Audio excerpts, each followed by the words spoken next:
Welcome to today's episode and the topic of ChatGPT prompt engineering as a gateway for the future. If you would like to listen to this episode on another platform, please follow the link in the description. We are going to look at questions like what is ChatGPT, how can we use it, and what are the benefits, and of course, much more. For the conversation, I invited Nathan Hunter. He founded his company, ChatGPT Trainings, this year in February, so completely fresh and new, and he also will talk about that, of course. If you want to find more details about him, I, of course, also put the links of his company and everything in the description. To make it easier for you to find the most interesting topics, I, of course, put timestamps down, so please feel free to jump around in the episode. So then I can just say thank you for your time and thank you for the opportunity to talk to you. Warm welcome, Nathan. Yeah, thanks so much. Thanks so much for having me here. I'm really looking forward to this in particular, of this more long form, very casual, just seeing where everything goes, where we can chat through Mhm. so many different aspects. Yeah. Because within topics like this, it's on social media, everything gets constrained to Yeah. how do I give somebody really lots of value of saying what they can do with ChatGPT in 1 minute. Mhm. And so what everyone learns through social media are all the kind of rubbish things about ChatGPT and not like the powerful stuff that we get to go into. Yeah, really cool. And I also look forward to that because there is, of course, a hype about the product itself, and nobody really knows how to use it. And I think it's great that you have a training company around that topic and you can bring so many benefits into how can we actually use it. Because for me, I'm a technical embryo, I always say. I need to try stuff out. And it's like, okay, so what would I put into that to find the actual good things for me, the good treats and the benefits? Exactly. And I think a lot of people are definitely in your shoes there, Hmm. where I feel like with ChatGPT more than any other tool out there, um, it's really becoming one of these that keeps changing every Hmm. month. Yeah. Generative AI, there's a new tool every day that people are talking about, Hmm. and because there's so much happening and everything's so fast paced. Even for myself, where literally I own a company that focuses on this stuff, Hmm. I feel like I'm left behind. I'm thinking like, well, what are all these tools? How do I catch up? And sometimes I will spend 2 to 3 weeks switching Hmm. off from all of that because it's too much. Yeah. And so I can't imagine, let's say, somebody who's just doing their normal 9 to 5 and hearing about all this stuff must feel so overwhelmed with everyone saying, hey, you have to get on this. You have to be doing this. If you're not Hmm. doing this, your productivity goes down the toilet and all of this stuff. So Yeah. it must be difficult for people. Definitely. I think so too. And a lot of companies also jump on it right now. And maybe they Hmm. didn't even think about how can we efficiently use it in our company right now, and what is the benefit for our company, not just the benefit for everyone. Because sometimes you may think, oh yeah, I do that now because it's a trend, and then it's actually not beneficial for your company. So you need to think about stuff like that beforehand. Exactly. Yeah. Yeah. It's mm, the perspective that I've actually seen out in the marketplace is quite different to the one I thought I would see. Hmm. Okay. Is because of all of the hype, I thought every company would want to jump on this. Okay. But actually, there's a lot more risk aversion than Hmm. most people would imagine. The vast majority of companies that I've seen out there today are actually either silent about the tool, Hmm. just throw out a couple of small guidelines, or really aren't doing that much. And if they're doing something, they may say, hey, yeah, maybe this is going to be cool. Let's get our IT departments to have some conversations around this. Hmm. But very few companies are actually looking to integrate it into their workflow and take advantage of this huge Yeah. productivity boost, because it is a scary world. And the decision makers who need to make those decisions to bring this technology into the companies, Hmm. they have 1,000 other things to deal with. And like we were saying, if things keep changing so fast day by day, week by week, then how on earth can those leaders be expected to really distill the information that they need and realize, okay, this is what we actually need to bring into our company. We need to Hmm. enable our employees this way. We need this AI policy in place. We need AI governance. We need all of these structures. It goes way beyond. Yeah. So what I've actually seen is there's only the really innovative companies right now Hmm. that are already going into this. And I think now with the wave of Microsoft Copilot, with enterprise version of ChatGPT, with the Google Suite, with more the, let's say, large scale enterprise editions of things coming out. I foresee the proper wave of companies adopting this technology more towards the end of this year, beginning of next year. Yeah. And that wasn't what I thought I would actually see in the market at the beginning. So your expectation were more like, oh, now more and more people will come in the beginning already. Yeah, I thought, because with myself, when I was using ChatGPT at the beginning, I realized, wow, a massive productivity boost. If I'm in a team in a company, of course we're going to be adopting this. But it seems like the adoption tends to be more grassroots led, of just the individual randomly doing it by themselves. And like a bit later, we might get to like the data protection issues with random employees deciding to put customer emails inside these tools and what actually happens to that stuff, because it really isn't that great. And so a lot more decisions need to be made by companies. But yeah, I would actually say, when people are looking out there and they feel, hey, I'm not on this technology yet, don't feel bad about it. Think about when the internet came about, or when like personal computers came about. It took a while before everyone jumped on it. Even with social media, we're not talking about months, we're talking about years till everyone actually adopts on it properly and starts to really use it. And I feel we're still in the same space with Gen AI. Yes, it is going to take a little while till we fully adopt it. And if you're not one of those early adopters, it's not a huge problem. You'll get there soon. Yeah. And it's growing, like you already said, and it's also developing. I always think it from that point, because I haven't tried it at all. And people are like, why haven't you tried it?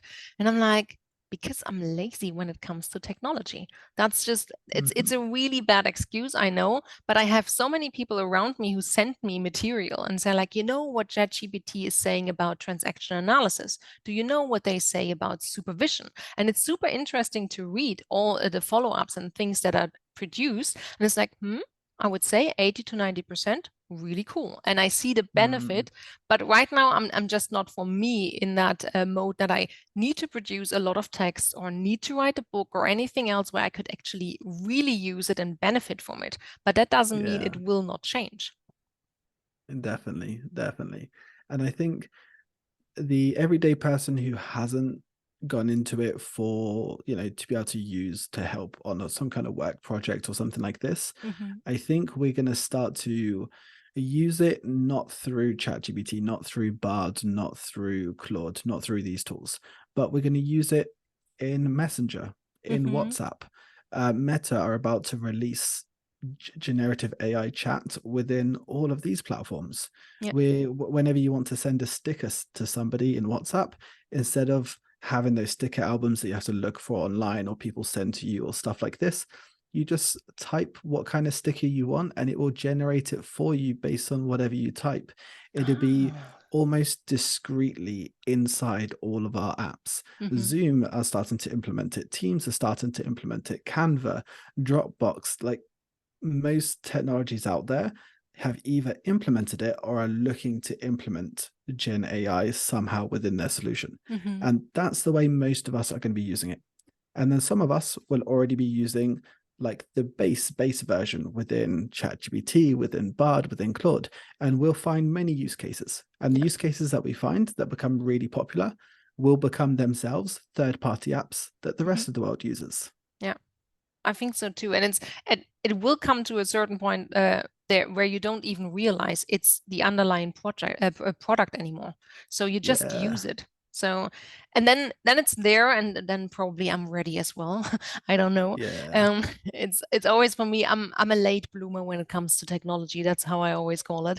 But then I use it, and I'm in on it, and I think like it's really beneficial. So I don't see the all over danger all the time that everyone is talking about, because this is something where I think like, why are you scared about the change we eventually have to have anyways? And if it really can bring us benefits, just focus on the benefits and how we can implement it in companies or our everyday life and stuff like that. Exactly. And you're right. Most people just won't even realize that that's the technology that they're using. Most of us have been using AI for quite a while, but we just don't realize it. like myself, I remember in order to discover songs, I would listen to my Spotify weekly recommendations. Mm-hmm. And that is pure AI. That is AI recommendations based on my listening pattern. Yeah. If I want to watch something on Netflix, the order in which I see stuff on Netflix is different to anyone else in the world because it's always personalized around me using AI. A lot of things that we use on a day-to-day basis uses artificial intelligence. Yeah. But now we have a new wave, which is generative AI. So the idea is that the AI isn't classifying, it's not grading, it's not doing a small job. Instead, it's going to be creating something new. It could be creating a new image, creating a video, creating text. And this act of creation is way beyond anything we've seen before. And this is what's going to be implemented into all of our technologies. And you're right, most of us won't even realize it. Yep. But then some of us who decide, hey, I do want to realize it, I want to dive into this, well, those people will get a pretty decent productivity boost if they actually dive into this stuff as an early adopter. Yeah, I think so too. To step a little bit back, just some random question about wording. So what would you describe as an AI? Because a lot of people use the word, and what is an artificial intelligence, by the way? Yeah, it's for me, textbook definitions are less useful than thinking about what definition makes sense for us and what we want to understand. So if we break down those words, artificial and intelligence, if we even try to have a debate about what is intelligence, intelligence is really difficult to define. Is it the ability to problem solve, the ability to learn, to be in a new situation, and to be able to use understanding from previous events for this new situation, right? It becomes quite muddied. But within all of that, we all have this kind of common understanding of what intelligence could be. And we really feel it's something quite human, but not just human. We talk about magpies being intelligent when they can solve different puzzles. Yep. We talk about mice, about dolphins, about octopus, about all these different animals, and we classify their level of intelligence. And the way we classify it is we do different tests to see, can they learn things? Can they recognize patterns? And without being given instructions, are they able to take their previous memories to solve new things that they haven't experienced before? And so if we take that idea and then add artificial to it, so the artificial element is saying, rather than it being a natural organism, so rather than it being a human, an animal, or anything like this, can we manufacture something from scratch? Can we build something completely artificial that can simulate our intelligence? And I think if we go back to the Turing test, so the Turing test created by Alan Turing is the idea that if a person is talking to a machine and the person does not know that it is a machine and cannot know that it's a machine but believes it's human, then it has passed that test. So if we think about this kind of testing, and this is a test we're always obsessed with, is can I tell it's a machine? Is this AI? Has it managed to fool me? Well, this is what we're talking about by artificial intelligence, is we're trying to artificially simulate the intelligence to the extent in which we can no longer tell the difference between the two. And within this, there are a whole spectrum of different things. There's a lot of what we do in terms of classification. So is this a dog or is this a cat? If I give a program an image of a cat or a dog it's never seen before, is it able to identify which one it is? So this is intelligence, right? This is using previous knowledge of, I've seen thousands of other cats, I've seen thousands of other dogs, I've created my own understanding, my own pattern, my own recognition. I'm not following a specific step that you've told me to do. You haven't said, does it have two eyes? Does it have two legs? And all of this stuff. Instead, I'm thinking about what I've seen in the past. I look at what I see now and I try to classify. So these classifications, this is artificial intelligence if a program is able to do that. The space that we've got to now is absolutely incredible and is technically mind-blowing within this generative AI. But a lot of the generative AI technology isn't as complicated as we think it is.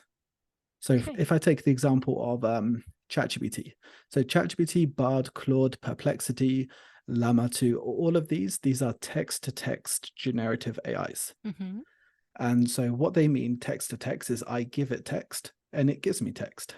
Mm-hmm. Now they're starting to become what we call multimodal. So I can give them more stuff than just text. But Mm-hmm. if I go down to just the basic part of text to text as they started, what this means is I give text, it gives me text. But how does this work? What is actually happening in the background? Mm-hmm.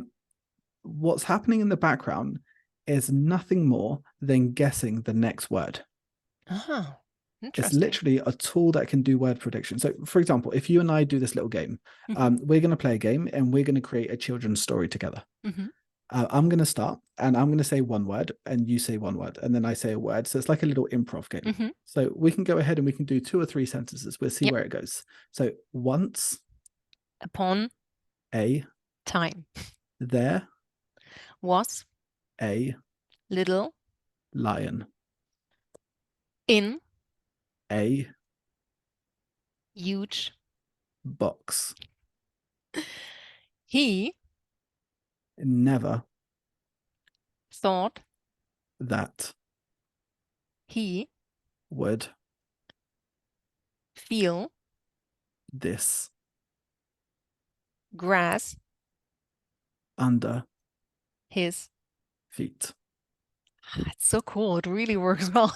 Right? So you and I, neither of us know where this story is going. We do Mhm. not have a structure in mind before. There is nothing we're trying to do. We're not here in the video telling each other what to do next or Mhm. anything. Instead, the only tool we have access to is our understanding of language. Mhm. It's because I know language and I know grammatical structures Mhm. and I've listened to many words throughout my life. When I hear a sentence, if I'm told to add a word, I can add a word that kind of makes sense. Mhm. And that word won't surprise the other person because it kind of makes sense. Mhm. I'm not adding the word maybe that you would have added, but it's a word that would be within the possibilities. Mhm. And when you hear that word, now you're thinking of the sentence again and you have a fresh word to add. And then Mhm. I think of the sentence again and I have a fresh word. And so the only tool we have at our disposal is the relationship between words and next word prediction based on context. Mhm. And we use this to be able to create a story. If we continued and continued, we could write a book. Yeah. And we could say, okay, where did the idea of the book come from? Mhm. It just came through probability. Mhm. If somebody said to us, okay, I want you to, we're going to create a story about X, Y, Z and gave us all different instructions before, then you and I could do the word by word prediction and our story would probably be in line with what they asked for. Mhm. But neither of us, once again, would be having the idea of what the story is or guiding it. It would just go, and the words that would come out would be slightly different words because of what they said before. Mhm. So this is literally what a large language model does, is it takes a look at all the words so far, and it says, based on this and based off my understanding of words in the past, what word do I think would come next? And then it has a list. It creates a little, what we call it's got a little beam size. So it's got a few words, maybe 5, maybe 10, maybe 20 words it will come up with. And then from those ones, it says, let's roll the dice and see which ones. Mhm. So from those words, it lists them in high probability. So for example, once, the most probable word would be upon, Mhm. but there could be there. Mhm. So once there was, or once I, Mhm. or you could start it in different ways. Yeah. But let's say upon is the highest probability. Mhm. So we can give that one, I don't know, a 50% chance. Mhm. And then the next one, we can give a 10%, then a 6%, then a 1%, and 0.5, and, give different words different chances. And then what we can do is roll the dice and see which word gets picked. The one with the higher probability is going to be more picked more often, Mhm. but it will still leave sometimes a bit of chance for less probable words to be picked. Yeah. And that is literally what is happening in the back end but that takes milliseconds, Mm-hmm. word by word, boom, boom, boom. And it's able to look at, I don't know, 10, 20 pages of text Mm-hmm. and then instantly guess the next word. Yeah. So it is exactly next word prediction, but then doing that on a larger scale that makes all of this technology work. Mm-hmm. And for me, demystifying the technology in this way is a really cool way for people to get into it. It's not saying, Yeah. hey, there's this mysterious black box, no one knows how it works. Type something in, see what happens. Yes, it's scary. Mm-hmm. I don't buy into that. I'm like, no, let's understand what's happening in the background, and then people feel a little bit safer with it. And now you Yeah. can have a play around and see what happens. Yeah. Definitely. And from what I saw, what my friends really like played around with, they were all super impressed, like writing CVs or using it in HR to have job description created and stuff like that. So Yeah. I just see like the possibilities are endless. You can really use it Mm, because I see it always as a library, like you said, like it's a word game basically, but someone yeah. needed to put all these possibilities in, and also, of course, all the structures in um, this tool so it actually can come up with text. So this is really impressive work for me. It's like, wow, it's super helpful. Could I have written it the way it came out right now? Maybe not. Do I need to tweak it still? Yes, I do, but it saved me at least 30 minutes of time, if not even more. Exactly. And personally, where my big love of this technology came from was probably about, I'd say about 2 years ago, two Mm-hmm. and a half years ago. I've always been a bit of a fan of AI. I've been a bit of a tech nerd in Yeah. general. I really got into like VR for quite a few years, and I don't know how many thousands of hours I have into my favorite VR game, Mm-hmm. Population One. But yeah, I like to like really dive into that stuff a lot. And then I've been following bit by bit this YouTube channel called 2 Minute Papers. Mm-hmm. Really great YouTube channel. And what it was always covering was all these new innovations that are happening in the world of AI, in ray tracing, in graphic design, and like so many areas that I really enjoyed. Yeah. And I remember the first video I saw about DALL-E, and it was saying, hey, there's this amazing technology, this company called OpenAI, this company that no one had ever really heard of before, that they've been experimenting with, of creating lifelike images from text. And Mm-hmm. then you would put in some text. The images were crap. They were horrendous. This came out, what was it? This came out in, it would have been April 2022. Mm-hmm. No, sorry. No, yeah, April 2022. So really not long ago. This is like a year and a half ago. And they were Mm-hmm. they were pretty horrific, like the kind of things that were coming out. And then I think it was what, 2, maybe 3 months later, they released DALL-E 2. Mm-hmm. And DALL-E 2, when you started to type things in, you looked at it, it's like, these are like half decent images. Mm-hmm. This is actually passable for some cool things that are happening. Mm-hmm. And straight away I signed up on their mailing list, and I signed up for beta access, and I got beta access, and I started testing it out and playing. And I thought, wow, this text to image thing is really amazing. Mm-hmm. And then a couple of years before that, there was the same company, OpenAI, playing with something else. They released this thing called GPT-3. And Mm-hmm. at the time, like, what is this GPT stuff? And they were saying, hey, we can build basically text prediction in cool ways. You can start a story and it can help finish your story for you. Mm-hmm. But the problem is it was pretty bad. I mean, you would start to talk about how seagulls are made of bacon, and it would just continue and agree with you, and then start to go into any randomness. And you thought, okay, this, it's not really polished, but hey, it can write in human language. And I've Mm-hmm. never seen something like this before. This is pretty cool. Yeah. And then they started to talk about how they've been building this thing called Codex inside their tool, which may allow developers to actually write their code with human language, that they Mm-hmm. say what they want to develop in what language, and then the AI just writes the code. None of it would Mm. work. Everything was broken that it would write, but it was like cool experiments at the time. Yeah. And then the big thing happened at the end of 2022. 30th of November, OpenAI, they announced, hey, we've upgraded. We're not ready with GPT-4 yet, but here's GPT 3.5. And we've put it in an easy to use interface called ChatGPT, and it is open for the public. Mm-hmm. And wow, I knew it was going to be big.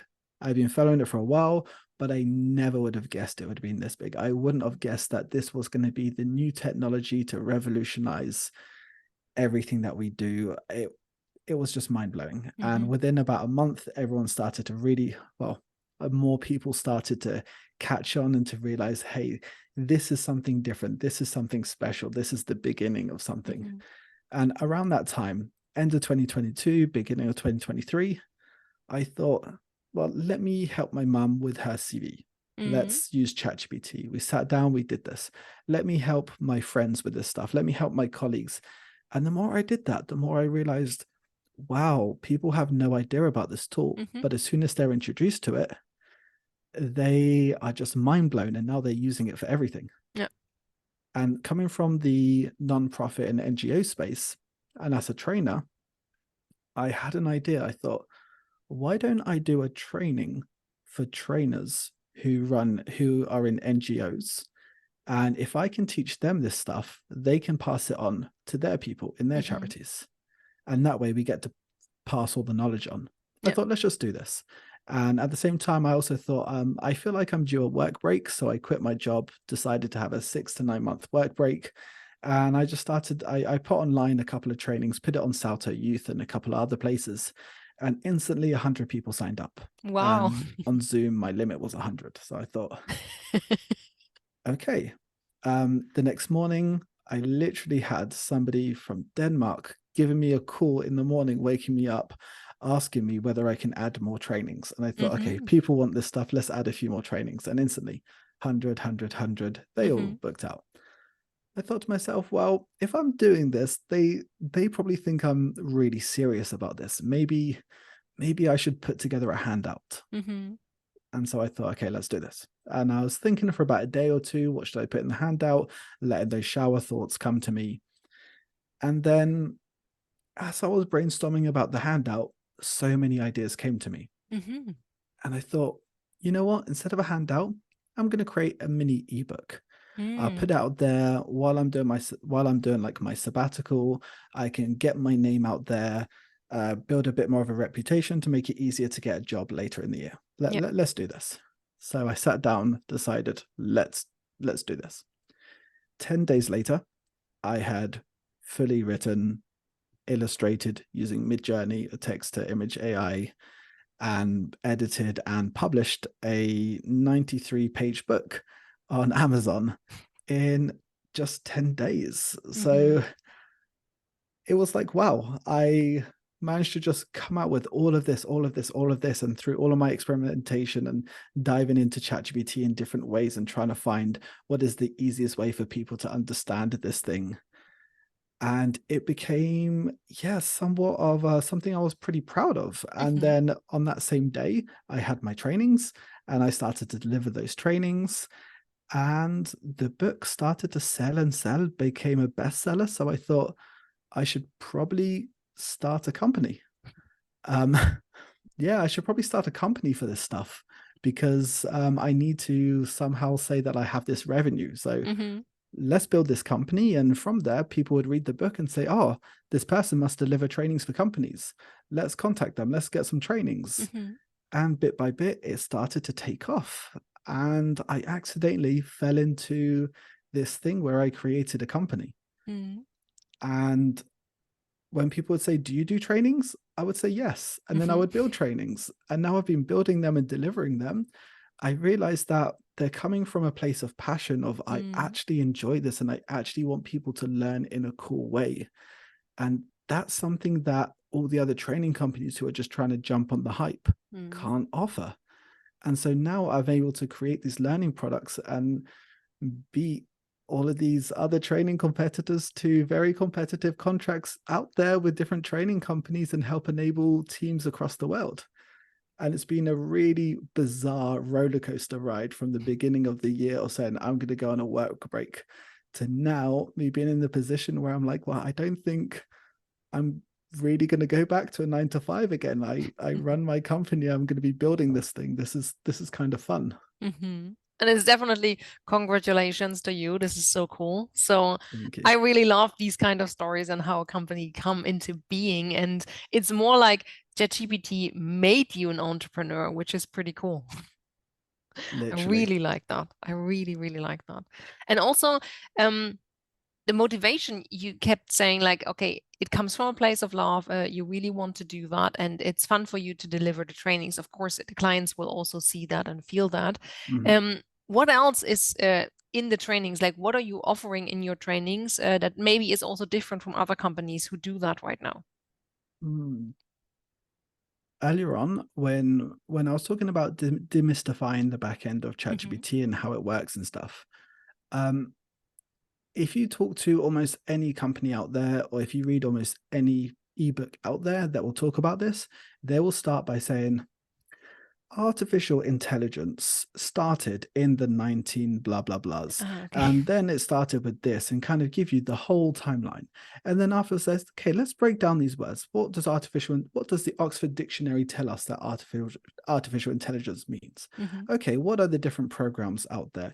Okay, so if you go to this website and you click here and you type in this thing happens. And you look at that and it's just super dry.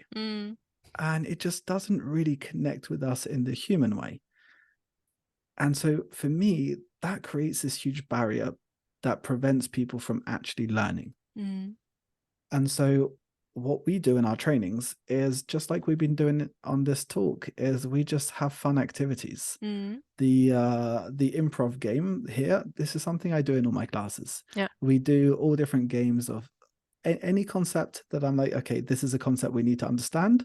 My first thing is, what is a game that we could play in which will help somebody understand this? Or what is an analogy we can dive into, or a story we can tell, or what is a way that people in a human way can actually latch onto this and understand what we're talking about? Yeah. And then how do we do everything through exercise led? I don't want to do death by PowerPoint. I have nothing to prove. I don't want to go into the room and try and use complicated words to build up a reputation and for people to think I'm smart or something. No, that's not what we should be doing in the room. Instead, how do we develop a learning experience that everyone in the room is going to really enjoy, appreciate, and take something valuable out with? And that's what we do in our classrooms. And I feel this is what is really being the difference between us and many competitors out there. Of they see this as, hey, we do technical trainings. This is a technical tool. We have a reputation. Hire us. Yeah. But then it's more just trying to ride the wave of going into any random technical training that we're going to be a bit bored. For me, all of this isn't technical. It's a social skill. It's about, how do I create a mind shift in people? How do I get people excited to actually want to dive into this? And not just saying, oh, here's something simple you can do in 30 seconds, it will change your life. No, not selling the hype, but instead by actually going into the value of this stuff isn't as scary as we may think it is. Let's actually open up. Let's do some fun things. Yeah. And I really like also the thing of, it's a social skill that you understand. You still have relationships with the AI, but as well as with other people who are going to read the texts that are created or look at the pictures that are created, that you also think about the human component in it. That's also that is something that resonates with me, and I see the alignment of your training style to my training style and what I do with my companies, even though it's not technical in nature, but it sounds like it when I say transaction analysis. But I do the same things, just playing games and doing exercises with the people, and then said, oh, that was so different from all the other trainings we had before. And I'm like, yeah, because communication is something you need to experience and deliver between other people, and I don't see a difference to that with ChatGPT, because it's also like, it's like a bridge for communication, and I think it will help a lot of people. Yeah, 100%. Yeah, it's pretty cool. There's there's a even when we move to more even when we move now towards more technical things. So a lot of trainings I started off with is to say, how do we introduce anyone to these tools? Mm-hmm. How do we do this in a way that we're not looking down at people and not saying, hey, we have to talk to you in baby language because you won't understand. No. But how do I actually give you the technical understanding, but then do it in a powerful way that you actually understand and not overcomplicate life? Yeah. But now we're also starting to build trainings that are way more advanced, way more technical, and a lot deeper. Mm-hmm. And the new program that I'm currently working on, actually, even so, today was the first day that I'm working on this new program. Over for the next couple of weeks, going to be like building more or less non-stop on this. Mm-hmm. Is what I call like advanced prompt engineering, and the idea is teaching people not just techniques on how to use the tool, but allowing them to get to the space where they can develop their own techniques. Mm-hmm. So there's a story. So have you read Siddhartha by Hermann Hesse? No, I haven't. Oh, beautiful, beautiful, beautiful I book. should, but yeah, Yes. I haven't. Okay, it's a really, really good book, and within the book, so it's a book of it's a story of a young boy in India who is on the search of enlightenment, and the story takes place about 1,500 or 1,800 years ago, back in the time of the Buddha, and he's in search of enlightenment and spends a lot of time with different religious communities, following their practices to try to achieve enlightenment. But each time he realizes the limits of trying to follow people. Mm-hmm. And then at one point in the book, beautiful, beautiful passage where Siddhartha meets the Buddha. And yes, the Buddha's name is also Siddhartha, but like in this story, the main character is called Siddhartha, and they refer to the Buddha as Gautama. Mm-hmm. And so Siddhartha, the boy, search of enlightenment, meets the Buddha, who's enlightened. And when he meets him, after a while, he goes to one of his talks, listens, and then has a conversation with him later on that day. And when he has a conversation, he says to the Buddha, I can 100% see that you are enlightened. Mm-hmm. I can see it from like the tips of your fingers, from every part of your body, that there is no searching, there is no finding. You are there. You have perfected yourself. You have achieved this enlightenment. And he said that within your talk, everything that you describe is perfectly correct. You are able to describe the full causality of the world and how everything works. And there is not one error in anything that you say. However, I will not be following you. And he says, the reason why I'm not going to follow you is because that's not what you did to achieve enlightenment. Mm-hmm. You didn't follow your teachings. Those are the teachings that you give us now that you've achieved it. So you've got to the top of a mountain and you can tell us about the view. But what you tell us from the top of the mountain is not the same as what you knew at the bottom. Mm-hmm. And so you had to go through struggles. You had to go through so many things to get there. And that's what I want to know is what are these steps that you took? And that's what you're not sharing.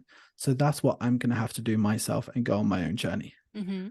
And I really, really love this conversation, that passage from Siddhartha, because for me, whenever we're thinking as trainers, if we dive into expertise and try to say, okay, we now have these expertise, how do I pass on the knowledge to others? Mm-hmm. Well, instead of seeing it as I've now got the expertise, I can see the light, so now I can show you the light. How about looking at how did I become an expert in this? Mm-hmm. And then try to take those steps and share it to people. Yeah. So within the ChatGPT world, most people who have expertise in prompt engineering, we create prompt engineering techniques and then we share them with the world. Mm-hmm. We say, hey, this is a really cool way to do this. This is the reason why, and we share that. But within the course that I'm now building, is what I'm trying to do is, instead of just sharing prompt engineering techniques, I'm trying to share the path of understanding Mm-hmm. on how I got to where I was. So how do I build a path that people can go through in which they can see the light in ChatGPT in order for them to then create their own prompt engineering techniques? Mm-hmm. And that is something for me really interesting right now, because it's such a mix between technical and soft skill. Yeah. technical in the sense of if you want to dive into this prompt engineering and actually fully understand this, you need to go quite technical in the back end. But the soft skill is, how do I just not give the knowledge of it, but give the path to help somebody get to the space where they fully understand this and then can actually create their own techniques. Mm-hmm. And for me, this is the real big new drive that I have of, oh, this is something I'm diving into. Yeah, and it's a cool thing. Can you give us some techniques or some tips, like what do I need to, I air quote that, type in to get a good result, for example? Yeah. So if we go back to what the examples I was given before, well, the activity we did before Mm-hmm. about the game of Yeah. understanding next word prediction. So for me, prompt engineering is all about if I take my understanding of the back end, how do I do something different on the front end? Mm-hmm. That's the difference between, for me, prompt engineering and prompt design. Prompt Mm-hmm. design is just saying, how do I design my prompts nicely? Mm-hmm. And then I hope to get better outputs. Prompt engineering is I actually take a look at what's happening in the back end, and based off of that, I make informed decisions on the front end. Mm-hmm. If we understand that it's getting word by word based on context, it means how important is context. Mm-hmm. So if I'm now going to, let's say I go to a colleague and I say to them, hey, tomorrow there's this customer who needs XYZ information. Can you write a pager based on these requirements? Mm-hmm. Well, that colleague actually has access to more context than what you said. Mm-hmm. The colleague knows all the discussions you've had with that colleague before. The colleague may know the relationship between your company and that customer. Mm-hmm. The colleague may know about your company, probably because they work for your company. Mm-hmm. The colleague will know so many different things and will be using all of this context in order to accomplish this task. Mm-hmm. But then when I turn to ChatGPT, I only give it the requirements, Mm-hmm. and I don't give it all the context that a colleague would have had. Yeah.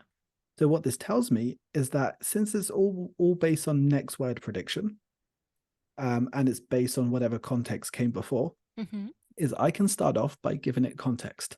I can say, hey, I work for this company.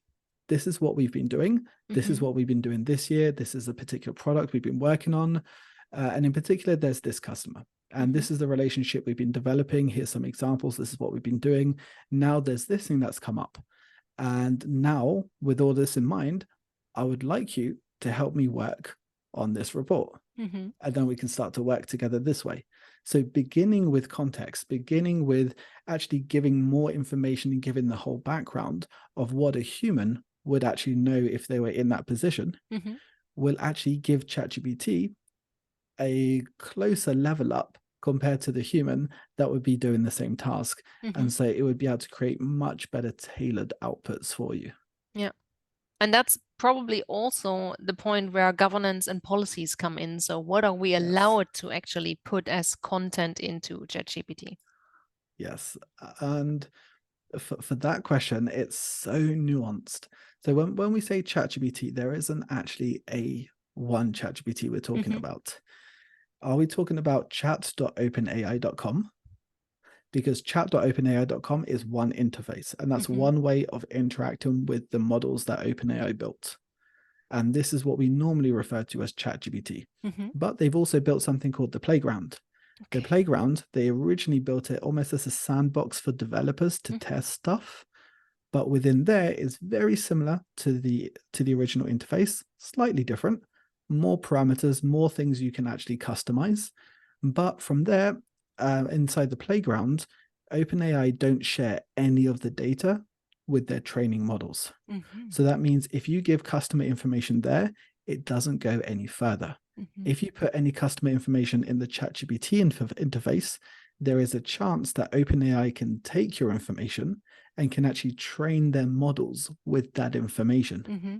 So if your customer sends you an email and you take that and give it to ChatGPT, OpenAI have the right to take that email and to train their large language model on the email. Mm-hmm. Doesn't mean it will remember the whole email, but it means that the words together have a higher chance of coming out together someone in the future if they decide to train it on it. They don't always do this. It's still low probability. The actual real world impact is very low. But from a legal point of view, this is a breach of trust and breach of confidentiality. Yeah. Did the customer give you consent for you to share their information to a third party?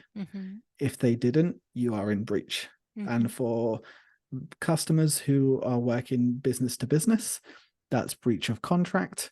And breach of contract has many different implications. Yeah. So right now, I would probably estimate is more companies are probably in breach of contract than companies who are not in breach of contract due to generative AI and their employees using these tools without their knowledge. However, OpenAI are rolling out now an enterprise version of their tool. And this enterprise version doesn't train any of the data that you share and keeps it nice and secure. OpenAI's models are also built into Azure. That's like Microsoft's offering. And within that is very, very robust, very locked down. Nothing gets shared. Microsoft are also introducing Copilot, also very much locked down, data protected, etc. And so when we're saying, can I share my data with ChatGPT? Well, there's so many different ways in which we could interact with ChatGPT. And even in the classic interface, I could turn off history. And if I turn off my history, then I actually turn off ChatGPT's ability to train any of my data onto their models. So there are so many different ways around this. And this is where compliance and company AI policy is a must at the beginning, because a company should look at this and decide, what do we do? I work with a client who decided, let's put everyone in the playground. This is the one place where everyone goes to. And I built training on the playground, teaching people how to use the different parameters, how to get set up in this. And that works really well for them. I've got another customer that they've built their own clone of ChatGPT and actually made quite a few improvements, and I prefer what they've built. And that's really cool. And so different people are doing different things. I have another client that they've said, you can use ChatGPT, just switch off the history. And so everyone can do it in a slightly different way, as long as they understand the implications of all of this. And that's the big difference. And it's so important, you can already see like, oh, I need to look into that, and I need to train myself if I want to use that in my company, or if anyone else out there would try that with their employees. Like, not just, oh, we have it, and this maybe also a topic, we have it on our own devices maybe, and we don't even think about, oh, I'm in my company, I'm giving out company data because I'm using my own device. Literally. Yeah. Yeah, and it's a very similar idea to cybersecurity. It's only more recently that we have these mandatory courses that we have to go through to understand, saying, hey, do not put a random USB key in your work computer, or don't connect your company emails to your phone unless you've gone through all of these things and accepted this policy and all of this. This is quite new, quite recent. Very soon we're going to go through a wave of doing that with Gen AI. I foresee very soon us going through mandatory data protection and generative AI training. And it's actually something that I'm working on. So I've partnered with two lawyers, one data protection officer and one lawyer who's got her PhD in medtech law. So two spaces that are heavily regulated and very deep in their data protection. And we're working together to build a really cool set of trainings on compliance. And on this compliance of data protection within the Gen AI space, on the one hand, for the people who need to build the AI policies, but also a separate training for every employee, almost as a mandatory training for them to take, for them to fully understand what are the implications of this and what are the best practices to make sure that they keep data safe. But that's really nice. Like thinking ahead and really doing that is really important. And when you have these clients, and you already said some examples, what are actually things that they see for themselves, how ChatGPT or anything around that and other products will change their work environment and also improve their work? This is actually more difficult because this is very team by team basis. Is that there'll be one team that they, I don't know, if they work in marketing, they can think about, okay, how do we use these tools to align our branding? It could be about they have a specific branding review process where, I can give an example. I was in a company beforehand where whenever we would create any training materials that would be public facing, it had to go through marketing, and they had to check whether the company's voice and standards were there. They could build Gen AI processes for the whole company where anything that's public facing can go through preset prompts to be able to analyze and understand to what extent does it match their branding guidance. If they don't want to build a tool to do that, they could literally just build an inbox in which people send all their stuff to, and then people within marketing, instead of having to read through everything, they could just start to use tools like ChatGPT, take all the stuff, put it in with a pre-built template prompt, and then have a nice output to understand what changes need to be made. Is everything okay, etc. So there are very specific use cases, and that comes team by team. And where my approach to this is less of a use case side. So I don't go to teams and saying, this is how you can use a tool. Instead, I help change their mindsets, and I help them understand techniques and become more familiar with the tool and enjoy using it. Once they do that, they're going to find their own use cases.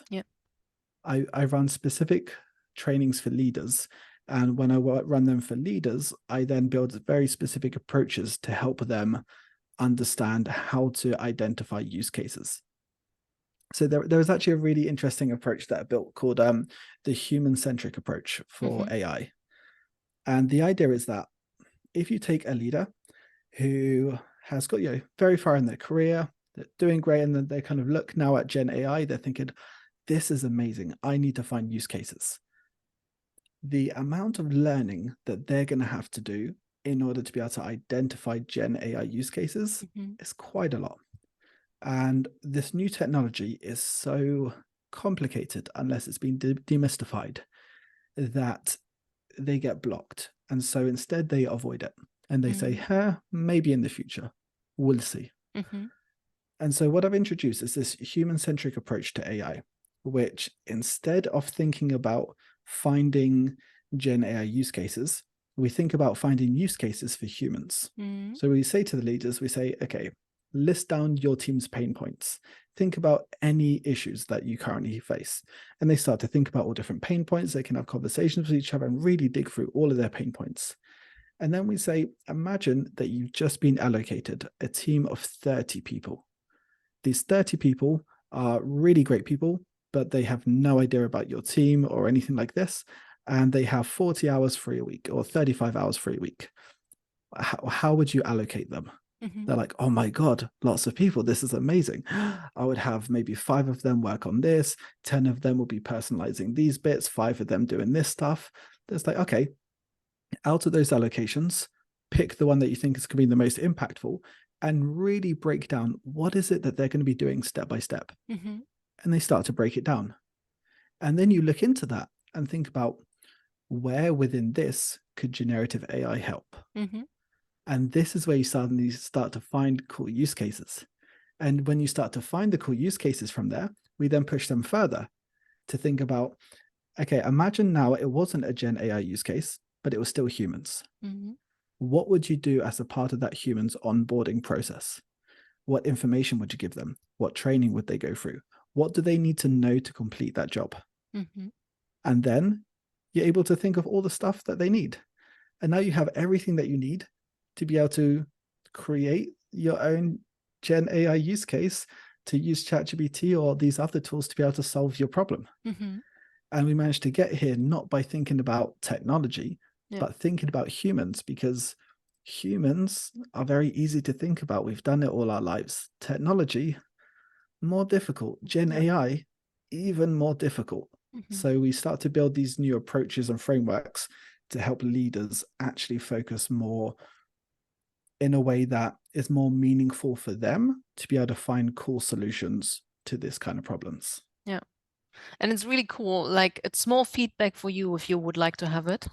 Yeah. It's I can really see like you're thinking as a trainer and as a facilitator, not as a consultant. And this is also a parallel Mhm. process to my company, because I never go into a company and say like, this is what you need to do. I always Yeah. sit down and say like, so what are your pain points? Because I don't know your company and I need to ask the right questions in order to find out what are the things that we need to stitch up right now, or we need to find a new use Yeah. case or anything else.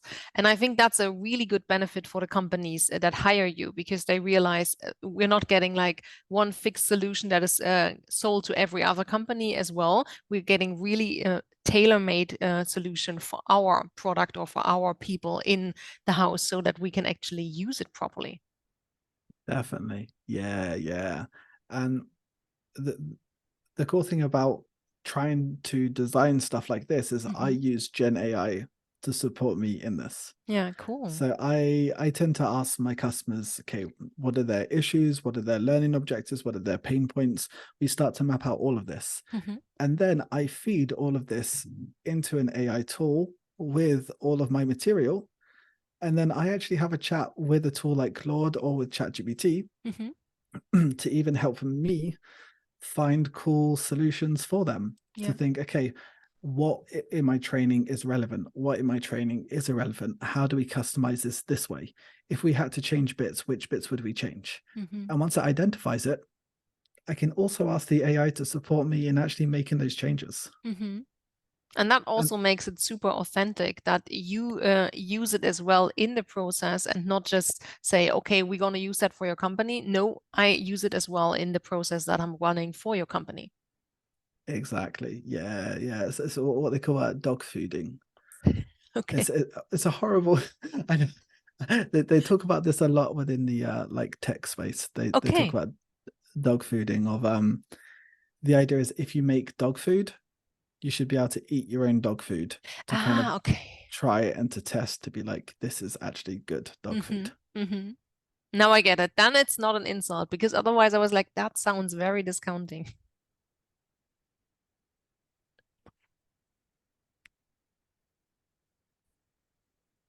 From dog food, building a bridge, to NGOs. Because off Yeah. record, when we met, you told me that you are interested in working also for NGOs, or bringing ChatGPT more into NGOs. You told us a little bit in the beginning, but can you also show your vision around that a little bit? Yeah, we got cool news as well. Yeah, Yeah. go ahead. Cool news. I'll share it within the piece. But we're already online. Yeah, you can go Oh, ahead. oops. Okay, perfect. So because I can't see the recording, but yeah. So I've got some really cool news within the NGO landscape of what we're trying to do. So as I said before, when I originally started all this thing, it started by me wanting just to share stuff with nonprofits. And then I accidentally created a company and kind of like a growing business around this stuff. And now that we've built this a lot, I love this concept of Robin Hood. So the concept of Robin Hood for me within the training sphere means I I build trainings for corporates, large corporations, different companies out there, and I get paid to do that. And with this money, I can also like hire other people, share this around, and we get to build really great quality materials. Things that if I was doing this just for free, I wouldn't have had the time or resources to do so. And now that I built all these good quality materials, I can now go back and give this away for free to charities and to nonprofits.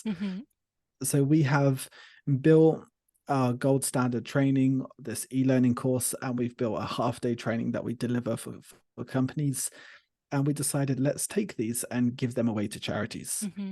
And to help us in their efforts, we've even onboarded a CSR officer. So Okay. we now have a corporate social responsibility officer, who is Arun, who you met Yeah. in TSFC, And she's working with us to reach out to NGOs, nonprofits, and charities to find out how we can give back. And to start these efforts next week, and I think it's next week on, it could be Wednesday and Thursday. We're about to start advertising later on today about this. I think it's on the 18th and 19th of October that we're going to be running or it could be the 2 days beforehand. It's around that time. We're going to be running a couple of webinars, lunch and learn sessions for NGOs, nonprofits, charities, for people to come into to spend an hour with us learning a little bit more about tools like ChatGPT, finding out why could it be useful for their charities, why could it be useful for different tasks that they do, for applying for grants, we're going to go through different use cases with them. But then also to talk to them about how we can actually support them further, talk to them about the different courses that we offer and how we want to give this away for free. After these 2 webinars, we're going to be running some focus groups. And so we bring the different charities into these focus groups for them to tell us what is the best way we can support them. So not just us taking our content and just giving it to them, but going the extra step of saying, what can we personalize for them? What can we do extra to really give back? And with all that information, we're then going to have a week in Portugal from the 4th of November. I think there's about 10 of us that are going to spend a week together and put our heads together to think about how can we take all of this knowledge and work on it to give back to these nonprofits. So how can we customize our trainings? How can we build new materials and to brainstorm and to use that week to think and to create for all different things related to nonprofits, NGOs, and charities about this generative AI space. That's really cool. Yeah, so hopefully by mid-November, we'll have, in a month's time, we'll have quite a lot of things together already ready, prepared to send out, to give out, to start running trainings. We're even looking to start to run now and then some public trainings in which we invite different NGOs or nonprofits to come into, where we actually run half-day sessions with them in live trainings that they can attend in from all over the world, to then upskill them on this. And these are things that we normally charge thousands for companies. And we can now just give them away to charities for free because it's cool. We get the money from the companies. We're quite successful in what we do. We already do all this stuff. So now we can just give back in a cool way. And it's so great, as I always love that when you reach the point in your company that you can do that. I also do that, and I think like, if you manage to go up that hill and have that accomplishment, it's always like, it feels just good. It just feels good to give back. It does. It really does. It's something that I definitely made a mistake with early on. And it's, I guess, a lesson learned for myself, and maybe a piece of advice to put out there is for those people also in this steps of, you really have this heart where you want to give back to charities, nonprofits, this is your space, but then you move into the corporate space and you think, hey, now I've had a small touch of this, I want to give back straight away. Sometimes giving back straight away, you're not always in the best position to do so. And you can actually prevent your growth and prevent your ability to give back more. And that's what I did at the beginning. I wanted to build this app to support, and I started to spend thousands on the build out of this. And I didn't have the time, I didn't have the energy for this. And it basically became a lost project. And I haven't done anything with it because I started too early on the trying to give back side. We're here now waiting more 6-9 months down the line and getting my foot into many more companies' doors and delivering way more trainings and having everything a lot more secure there. Now it's like, we now have this breathing space. I can actually bring people onto the team and we can do this in a really cool way. And it's really nice. And when you started your company in February 2023, you're still really early in giving back. Other companies will need to establish themselves for 3, 4, 5, or 6 years to actually give back. So that's pretty cool that you can do it so early on already. But it's a nice and really important piece of advice. I always need to give that to my clients who start their company as well. It's like, it's lovely you want to give back, But first of all, you need to build yourself a client base. And then you can start to give back and not just say, oh, I'm going to give you that coaching for free. I'm going to give you that training. That just shows your product will probably not be worth anything. So establish also your Yeah, worth and then be able to give back. definitely. My mistake was it was about after a month and a half. And I was like, let's do this already. And I was like, bad idea. Shouldn't just hire a team of devs to start building stuff to be like, oh, we could build this thing to really help people in this way.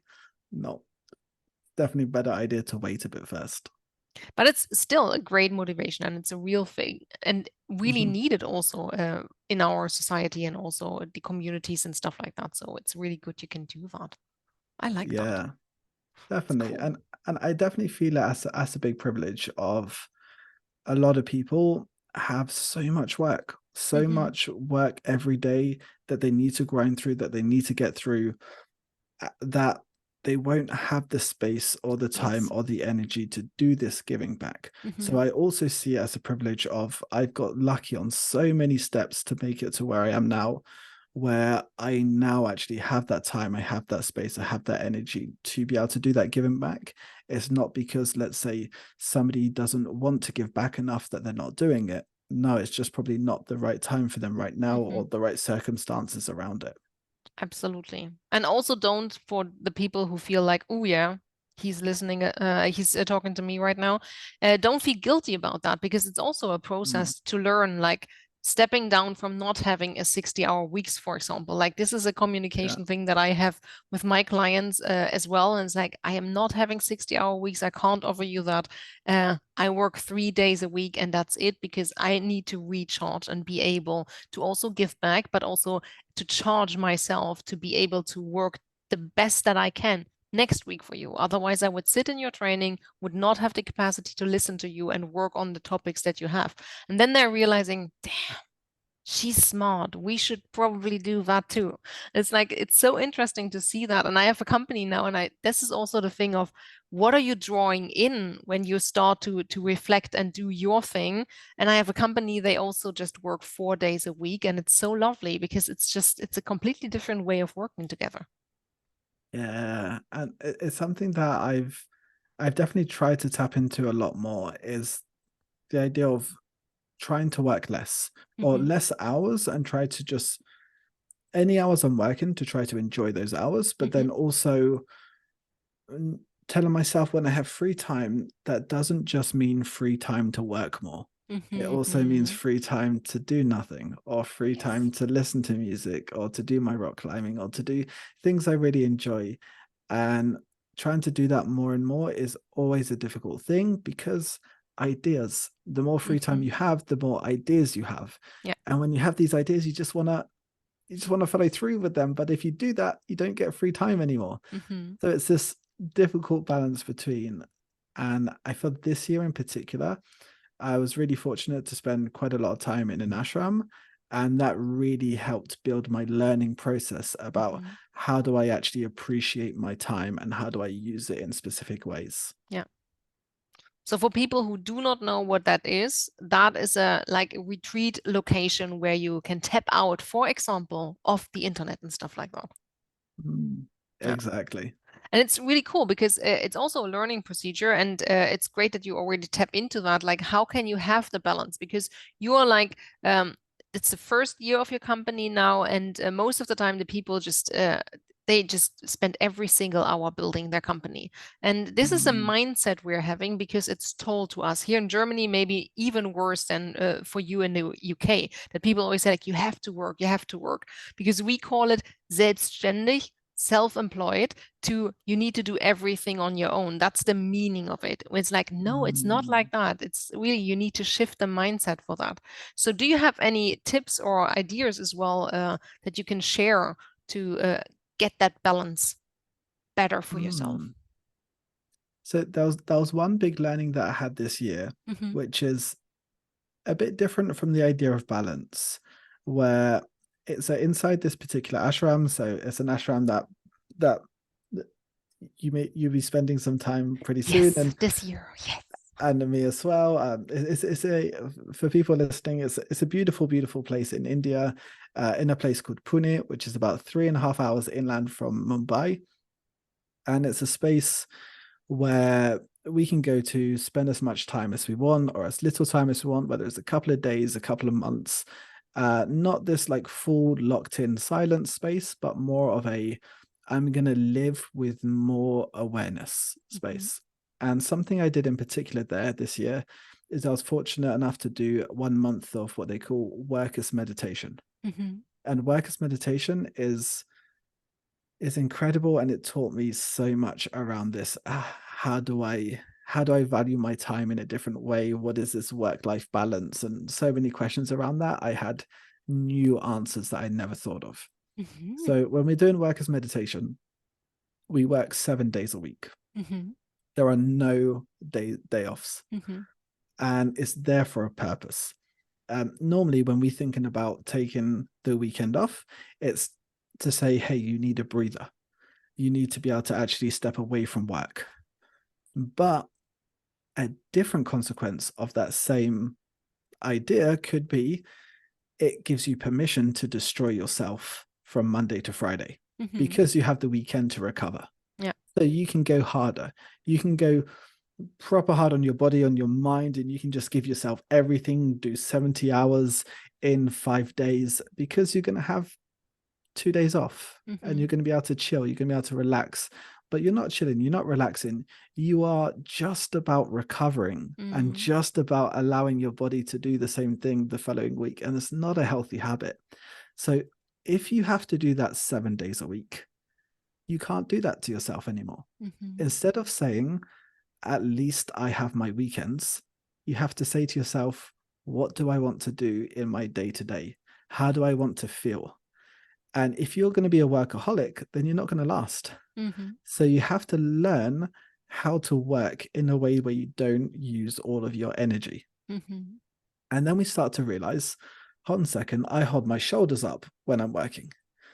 My belly is tense.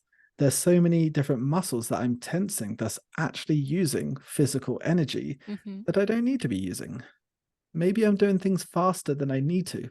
Maybe I'm thinking about problems in the future that they don't even exist right now. And we start to tap through all these different things in our day that we're doing that we don't actually need to be doing. And then if we tap more just into the present moment of saying, this is what I'm doing right now, I'm going to do my best, then you've done your best. What more can we do? Instead of thinking in the future, oh, what if this happens? What if that happens? In that workspace, we're just going to be delivering whatever we can at that moment, do our best, and that is it. And that way, when we finish work, we still have our energy. We're still in that present moment. We're not recovering, but we're still enjoying life. And then learning, I say learning because trying to do that is easier said than done. 100%. But then trying to go through this process of learning how to do this, for me, has been a huge and difficult thing to do. When I'm in a training room, I want to make sure that every single person in that class has had a valuable experience. But that's not what I should be doing. That's not my responsibility. It's their responsibility to learn. If I try to take that responsibility from them, then I'm actually removing their ability to fully engage with the material. Instead, I should be doing my best of my delivery. But then if they're not interested, they're not interested. Exactly. If I start to spend 50% of my energy on that one person who isn't interested, I'm now either doing a disservice to the rest of the class or to myself or to the next day. And this is coming out from somewhere. So I had to learn inside the ashram, how do I not be a perfectionist with every single person? If it becomes, I started to tap into things and realize that it wasn't actually about them, it was about me, that the people who weren't engaged in the training, I perceive them as not enjoying my training. And if they don't enjoy my training, this says something about me. And so I need them to enjoy my training. But then that's quite selfish of me because the training isn't about me, it's about them. And if I have to focus on making sure that they enjoy it in order for me to be satisfied, then that's messed up. It should be only about them and their learning objectives. And if they're not ready for it, then they're not ready for it, full stop. Yeah. And so trying to dive into this has been really difficult, but really interesting, and has helped me so much. I still have so much to learn in that space, but I feel I'm on the journey of at least knowing where I can improve more. And I'll be heading back there again next month to spend some more time and to carry on learning there. Yeah. Really cool. And this is also a really good takeaway, because especially for trainers, they have that very often in the beginning, that they think like, oh, I need to deliver here and I need to do that. And I remember my time when I in the beginning of my company, where I really thought, no, one sentence in university really taught me that, when one of the person I went to an excursion with was saying, you're responsible for yourself. Input shit equals output shit. If you put shit into this excursion here right now and you're not taking anything out, that's on you. And I was like, this is so cool. This is so exactly right. And I don't Yeah. say it word for word to my training people when I train them, but they're really getting like, it's your responsibility. You're in this room, and I'm okay if you're falling asleep. I'm okay if you're leaving. That's all up to you. I'm delivering these 8 hours, and whatever you take with you, take with you. And this is so surprising for me. Also, the expectations they're having when they put the expectations on the wall. And then in the end, I do a checkup, and it's like, wow, I met more expectations than I thought. So really, we call it frame of reference in transaction analysis, but sometimes that is a little bit off. And to check that with the delegates is so important. Yeah. Yeah. I 100% agree with that. Yeah. And the one approach that we use a lot within our trainings is we use a blended approach. Oh. So we don't just do the online training, but we also give e-learning material. And whenever we introduce the e-learning material, we say, here's 2 to 3 hours of e-learning material. It's interactive, it's cool, it's fun, you can go for it. But remember this, the more you put in is the more that you're going to get out of this. So Yep. if you really go through this e-learning material properly and actually complete all of the exercises that are in here, because we put lots of exercises, then by the time they come to our online trainings, they are fully prepared, they are geared, they've got all the right questions in mind, they're ready to properly learn more. And then they're going to really enjoy themselves. Yeah. Whereas if they don't do the e-learning stuff before, they can go into the half-day training, learn some bits, but they haven't got that pre-learning to really take them to the next step. But that puts the responsibility on them. Yeah. And just like you said, it sets the expectations where they know if they don't do any of the pre-learning, that's on them. If they don't get as much out of it, don't blame us. Exactly. It's on you. Yeah. And it's a free chance for me. It's always like, but this is also a cool thing. It's like the question of how are people into learning? Because I think this is also one question for ChatGPT, is we already tapped on what will do the work thing differently and how it will change our work environment. What do you think will change about our lives if we use it properly and if we learn more about it? So difficult to say. Imagine rewinding ourselves 10 years ago. Actually more. Let's say 15 years ago. Let's go back to 2007. And you and I probably had a MySpace account, maybe a Bebo account. Not me, but Not you. Okay. Maybe some of the listeners out there may have had either a MySpace or a Bebo or one of these. And they're probably there, sat there thinking, this is something cool, like little thing. Maybe used MSN, MSN Messenger, I think it was called. Yeah, I think so. Yeah, like to message people here or there. We had like an email. We had a few different things. And if someone said, how is social media going to change our lives? No idea, right? I don't know. Well, there's this, I know, Farmville that I started to play on Facebook. Is that going to change our lives? Probably not. Me putting a little Facebook status update about what I'm thinking that week, is that going to change our lives? Not really. None of us probably at that point could have really predicted to what extent social media has become a really cool part of most people's lives, to the extent that we talk about social media detoxing. And many of us make the conscious effort to delete the apps from our phones or to put certain restrictions or rules for ourselves in order to make sure that we don't interact with it too much, or we only do it for certain purposes. Like now I only ever use Reddit and LinkedIn. I've now got rid of anything else because I know I'm going to be too drawn into them. And this is the same thing with generative AI, is we're once again at the beginning of a new set of technology. As we've been time and time and time before, we've never been able to predict where it's going to go. And now if we look at it and try to think whether we can predict or not where it's going to go, come on, we've never done that before, so we're not going to be able to do it this time. But I guess it's exciting sometimes trying to point which different directions it could go. But that's more kind of like mental fun, Black Mirror style of seeing, okay, could things go really bad? Could things be really good?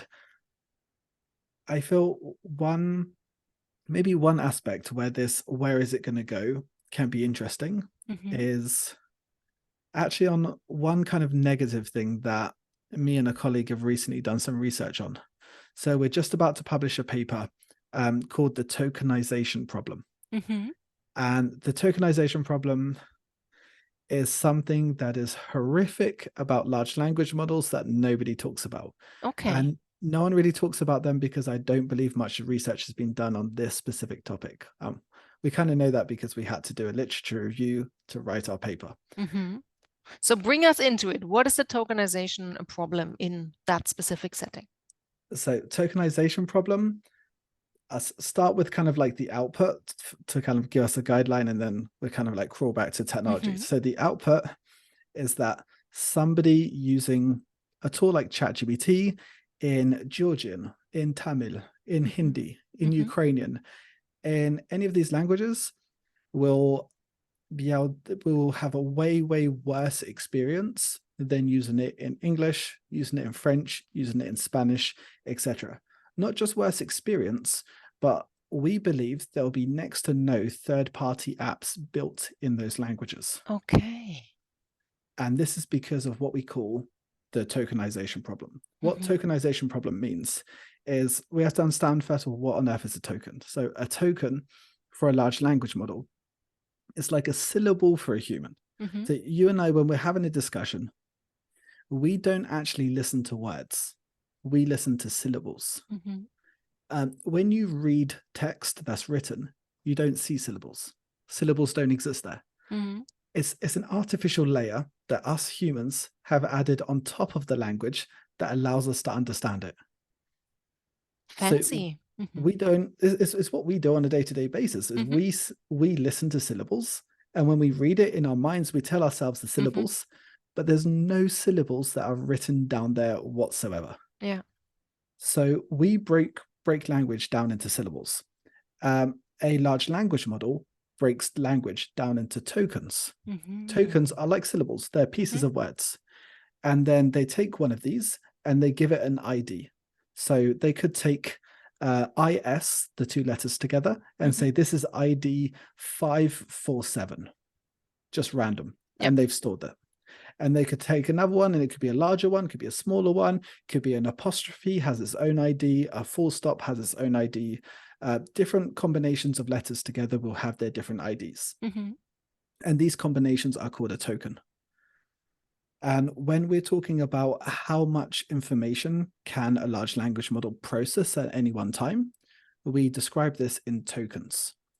So when we're saying ChatGPT can analyze 20 pages at once, we don't actually say 20 pages. We say how many tokens. It could be 16,000 tokens context window, we call it. 32,000 context window. And we measure them in tokens. So the largest one at the moment that's commonly used is by Claude, which is 100,000 tokens as its context window. That means 100,000 of these little chunks of words that it can look at every time it predicts the next word. And it doesn't actually predict the next word, it predicts the next token. So when we were playing our game was very similar to how a large language model works, but it's actually more by syllable. So imagine if you and I had to try to do that same game, but just with syllables. That's tricky. It's a little bit more tricky. So like that's really what it's doing. And in order for it to break things down by syllable, to break things down by token, is there is no set of saying how big a token should be. Mm-hmm. The more you train the model, the better it is at building larger tokens. Mm-hmm. The larger tokens it can work with, the more efficient it is. Let's imagine I read you a text syllable by syllable, Mm-hmm.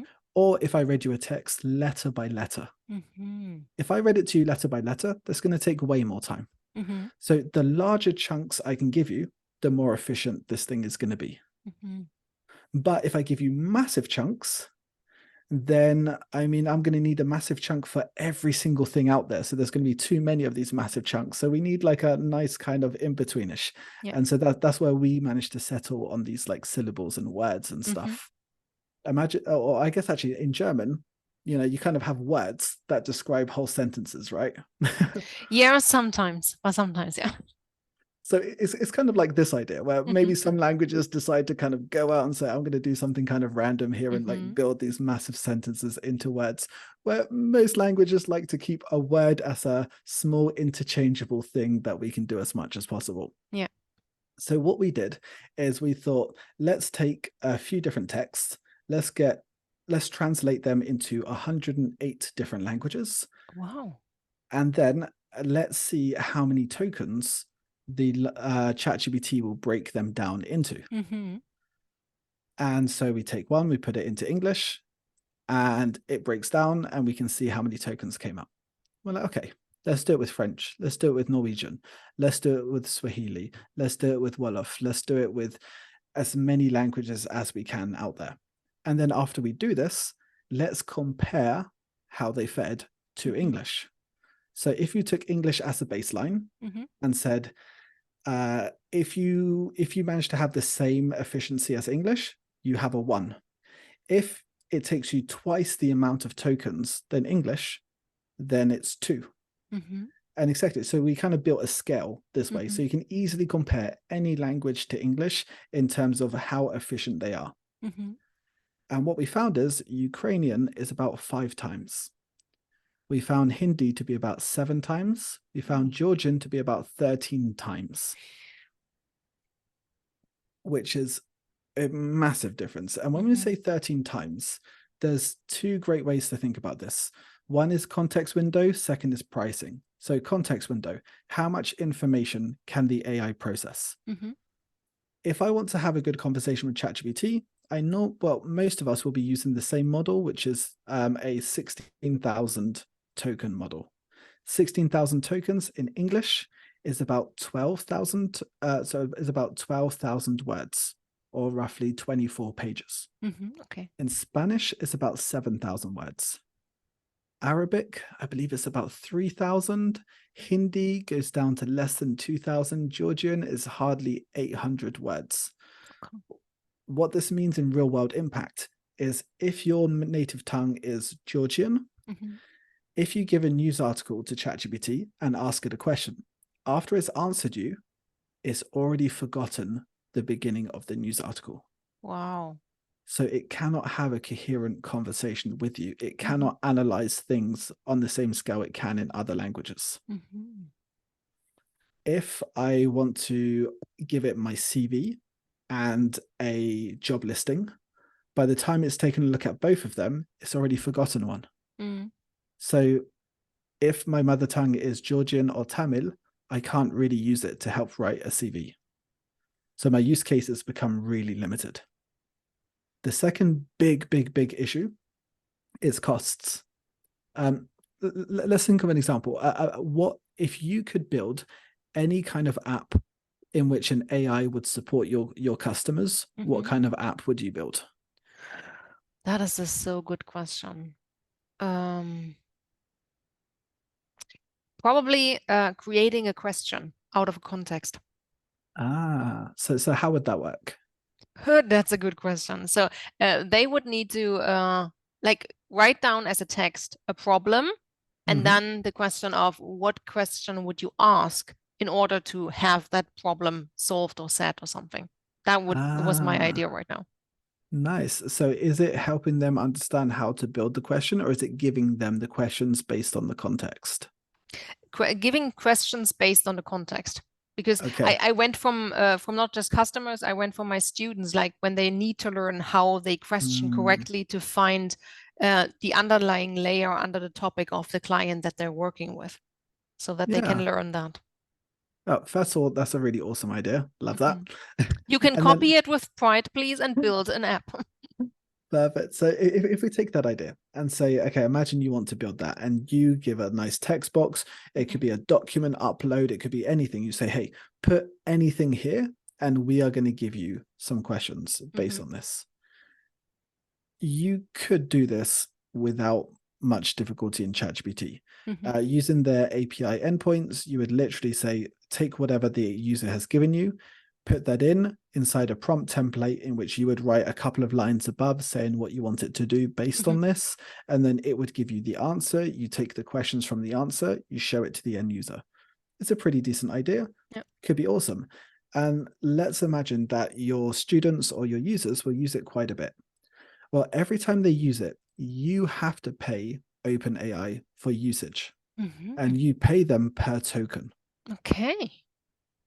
So let's say average you calculate that your users are using it roughly about, they're using it in English, and the number of tokens that they use, you consider it's an average of about €1 of usage per week. You look at that, you're like, okay, you need to pass the cost on to the user.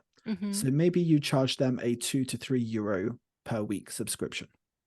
So that becomes something like, I don't know, like a 10, maybe up to €15 per month subscription to this app that really helps them. And maybe they're like, you know what, this is a good idea. You manage to cover your costs, you get a bit of profit on top, and you're all happy. You're like, okay, this is awesome. If I want to do this idea in German, you have to double your costs. So it's no longer €1, but for the same usage, it becomes €2. If you want to do it in Ukrainian, it's €5 a week. Oh, that's a lot of However, money. Ukrainians don't earn 5 times more than they would earn for an English-speaking population. If I want to do it in Georgian, 13 times more a week. There we're starting to talk about €40 a month plus, just in terms of the costs of API usage. If you want to make profit on top of that, you need to then add more. So what developer is going to be building this for Georgian, Tamil, Hindi, Ukrainian? You're not going to be building it for these languages. You're only going to be building it for languages in which it's very efficient. The main one being English. If you want to build it for any European language, on average, you're going to double your costs. Okay. So even for European languages, most third parties are going to say, well, many people in Germany speak English. Many people in many countries speak English, and the English-speaking populations of the majority of the countries are normally the wealthier part of that population anyway. So if you build it for English, you get to tap into every English-speaking market, and then also every English as a second language market, which is normally a wealthier population compared to the rest of the population anyway. And so that's why you find all third-party apps, AI-powered apps, are in English, and they're not necessarily built for other languages. It's because of the costs, is it would cost them too much to build in languages. And for me, the biggest issue of all of this stuff is to say, generative AI is a revolution, but who is it a revolution for? It's a revolution for the tech-savvy English-speaking world, who are the most privileged and richest people in the world today.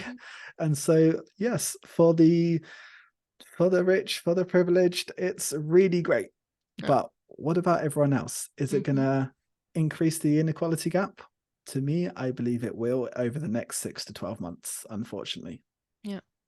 But it's super interesting also to see the background behind that. Why is it built in English? You know, I never thought about that because I just use the language. You know, I sat my ass down, learned it. I went abroad to actually get better at it. But not everyone has that ability or has also the nerve to do that, because I knew I will not get along in my life with school English, because our English in Germany really sucks. Like there are still Yeah. so many people who can't really properly speak English or learn it in school. So you basically need to go abroad, be brave enough to do that, and then learn that language.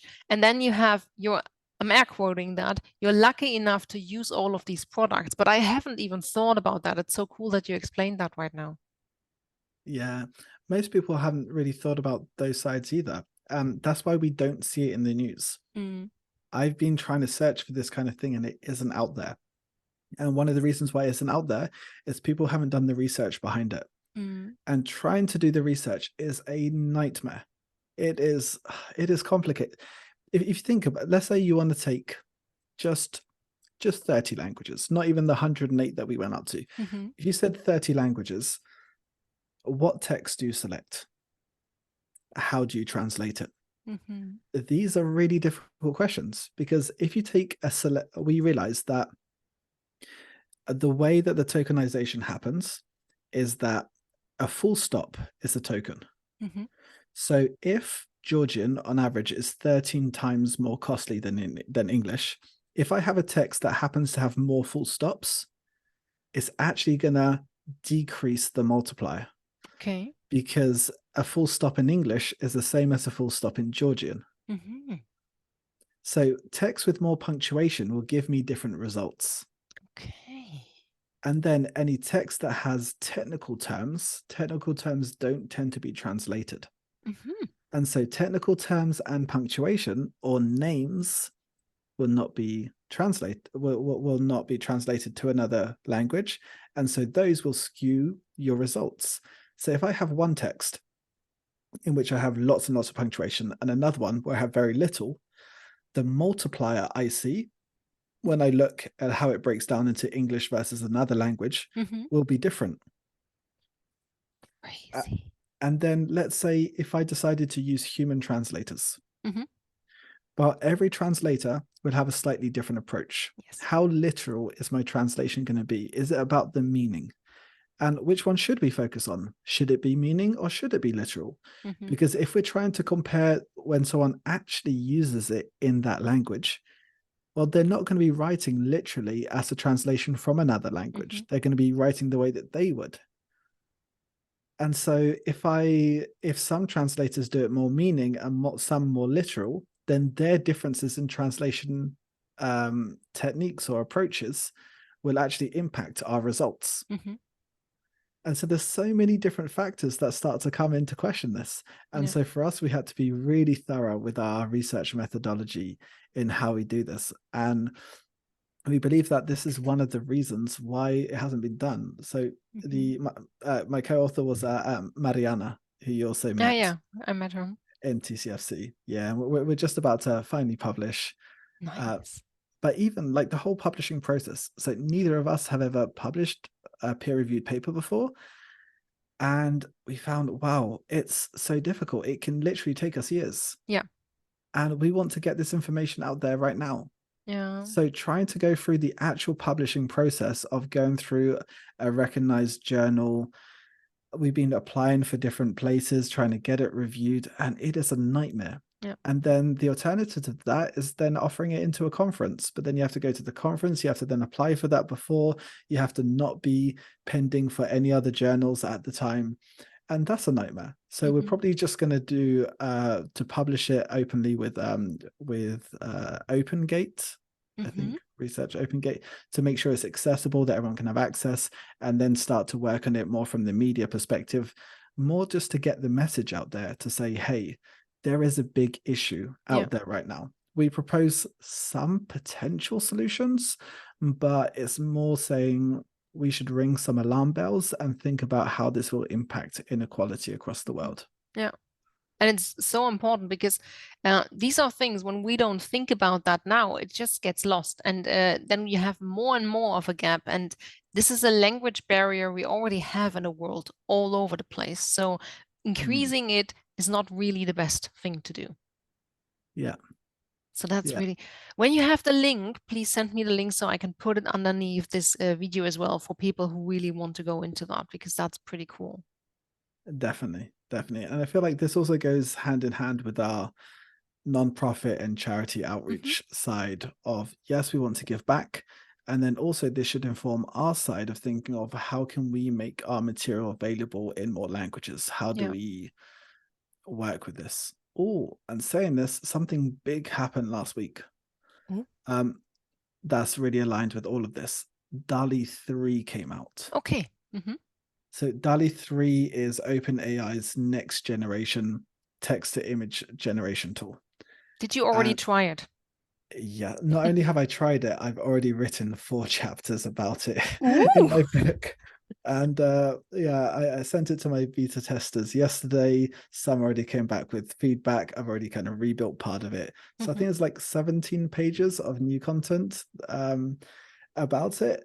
And so for those who don't really know about DALL-E and about this journey, we spoke about it a bit before about this text to image generation. And we spoke about how DALL-E 1 to DALL-E 2 was a great improvement. DALL-E 3 has something that no other text to image has out there, which is conversation. Oh.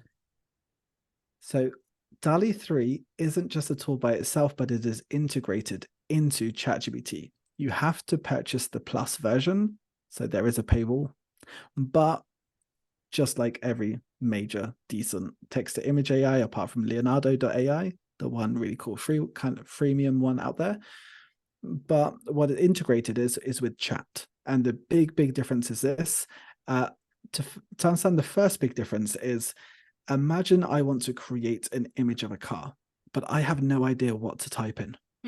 Well, if I go to Midjourney, if I go to DALL-E 2, if I go to Stable Diffusion, any of these tools, I have to know what to type in. Exactly. And I have to write my prompt. And I write something, it doesn't really come out too well. So I try to change my prompt. And it's about me writing the prompt. Now, imagine if you could have a conversation with somebody and then they understand what you want. And then they write 4 different prompts for you. Oh. That's what ChatGPT does with DALL-E. Okay, So that would be my thing, because now then I know it's like I always do the wrong thing to type something in. It's like, no, that's not what I wanted to see. literally. So let's say you're creating an event on Eventbrite or one of these websites. You could literally just copy your description, give it to ChatGPT. So here's an event I'm running. Give me some ideas for some banners. Oh, And then it nice. will give you some ideas. And you can say, you know what, let's have a conversation about some ideas of the banners. And you can have a conversation. And bit by bit through that conversation, some ideas can come out. And you can say, can you build some mock-ups of that idea? And then it will prompt DALL-E 3 with the mockups, and it will ask DALL-E 3 to build it for you and then show you the images. And then you can say, I like the first one, but can we add a llama in the middle? Wow. And then it will do it. And the biggest improvement of this is languages. You can ask it in any language and it will then prompt in English. Ooh.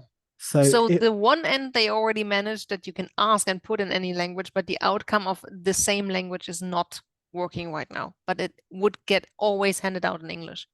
yes. So text to image AIs, the way that they are done is it's a complicated process. Yeah, I was thinking, do I go into technicals? No, it gets That's too too much. technical. But there is a really cool. If people want to look into it, just search Stable Diffusion, how it works, or something like that on YouTube, and you're going to find some cool videos, really cool explainers, and it's mind blowing. But for what we need to understand is that depending which words you give, creates a different kind of image, because those words will be linked to something that it's been trained on. So it's already looked at millions of images before, and each of those images have been tagged with different words. And so if you have 1,000 images that have been tagged with Leonardo da Vinci, and you say Leonardo da Vinci, it's going to take some inspiration from what it learned from those images in a quite basic way. The thing is, it's done all of that learning in English. They didn't do that learning in other languages, or hardly other languages. And so if you do it in French or Spanish or Italian, then some of the words would look similar to English, and those words it would understand and it would be able to work with. So if you go to Midjourney, and try to write an imagined prompt in German, only the words that are transparent between German and English would actually be understood. Okay. So what ChatGPT does is you can talk to it in any language, it will understand it, and then when it writes the prompt in English. So you could ask for something in Ukrainian, and it will reply to you in Ukrainian. And then when it asks DALL-E 3 for something, it will talk to DALL-E 3 in English. Wow. So it becomes your translator. So this means that now text to image is available for basically every language on the planet. Crazy. This is a massive, massive difference. Definitely.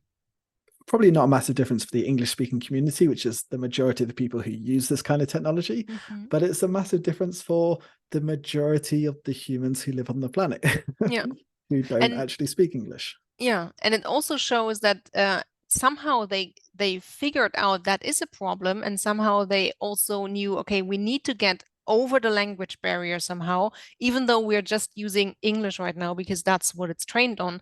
But I just say naively, that shows there is a step in the right direction. So they have a language as something in their mind, like we need to solve the language barrier. And now they started that with imaging. Well, I would say it was an accident. I would say it I'm was too a happy positive. accident on It their was a part. happy accident. They, Could also be. Yeah, I think it's very. I mean, they have been making some efforts in language. I'm not going to say that they've been horrible on this. Yes, they need to focus on the money where the money is, and the money is in English, so that's what they've been doing. But they have made some efforts for languages, and we saw that in March when they announced GPT-4.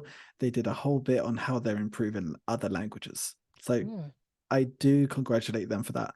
But for this, it's happy accident. There is nothing in any documentation I've read anywhere on this.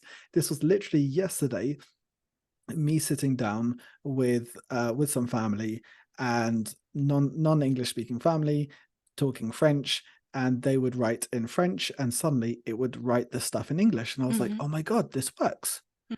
The reason why they built it this way wasn't for it to translate between languages, but it was more to optimize your prompt.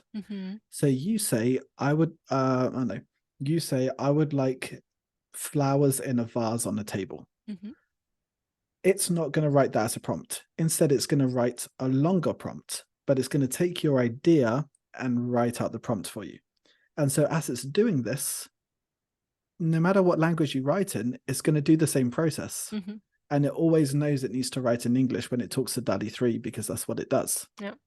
And so I believe it's just a happy accident that now they have literally enabled text-to-image AI for every language on the planet.